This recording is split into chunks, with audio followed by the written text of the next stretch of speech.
Want to study in Germany? Then Excella is the best option. Admissions with scholarships available. Call 9881 966.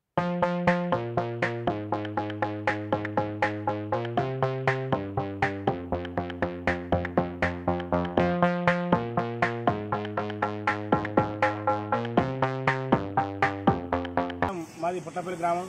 మా గ్రామంలో నిన్న కాక మొన్న మెడవేల వెంకటయ్య అనేటువంటి ఒక వృద్ధుడు, అతని నలుగురు కుమారులు, మరి పెద్ద కొడుకు దగ్గర గత 30 సంవత్సరాల నుంచి పెద్ద కొడుకు దగ్గరనే తన వృద్ధాప్య జీవితాన్ని గడుపుతున్నాడు.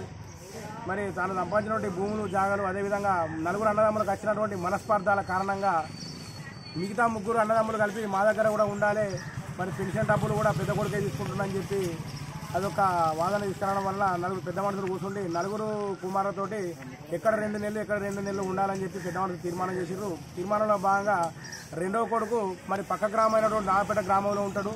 రెండవ కొడుకు దగ్గరికి పోవాలని చెప్పి అనడం వల్ల రెండవ కొడుకు కూడా వచ్చి నువ్వు నా దగ్గరనే ఉండాలని చెప్పి అంటే, మరి పెద్ద కొడుకు దగ్గర 30 సంవత్సరాల నుంచి ఉండి చుట్టుపక్కల ఉన్న వాళ్ళందరితో కలివిడిగా ఉండే వ్యక్తి. అదేవిధంగా మరి ఈ ఊరి మీద ఉన్నటువంటి మమకారం, ఊరి మీద ఉన్నటువంటి ప్రేమ, మరి చుట్టుపక్కల ఉన్న వారితో సత్సంబంధాలు వదులుకోలేక నాగపేట గ్రామానికి పోలేక మనస్తాపం చెంది ఊరవతలకి బయటకు పోయి ఒక 30-40 తాటికమ్మలను పోగు చేసి ఆ తాటికమ్మల మీద పడుకొని ఆ తాటికమ్మలను అడ్డుపెట్టి తనంతట తాను మరి తీవ్ర మనస్తాపానికి చెంది తనంతట తాను మరి సజీవ దహనం కావడం జరిగింది. ఈ యొక్క సంఘటన చాలా బాధాకరమైన విషయం. ఏ తల్లిదండ్రులైనా కూడా వారి ప్రేమను గౌరవించాలి తప్ప మన కొడుకులు బిడ్డల స్వార్థానికి తల్లిదండ్రులను వాడుకోవద్దని ఒక మా కోరిక.